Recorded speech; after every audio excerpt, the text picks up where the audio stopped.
Di situ ada pameran terkait dengan perumahan, terkait dengan apartemen, tanah kapling, terkait dengan fasilitas pembangunan, perumahan, ya, bahan bangunan, ya, itu semua. Ada juga dari segi fasilitas kami mengundang pihak perbankan untuk mempermudah yang ingin beli rumah langsung bisa KPR-kan.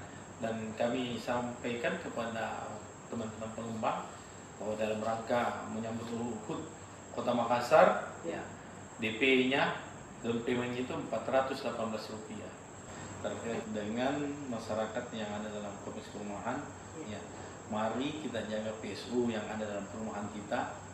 PSU itu adalah milik kita bersama untuk kenyamanan dan ketenangan kita tinggal di dalam suatu kompleks. Ya, mari PSU kita gunakan secara bijak, ya, sehingga di dalam kompleks perumahan kita bisa hidup lebih baik dan lebih sehat. Ya.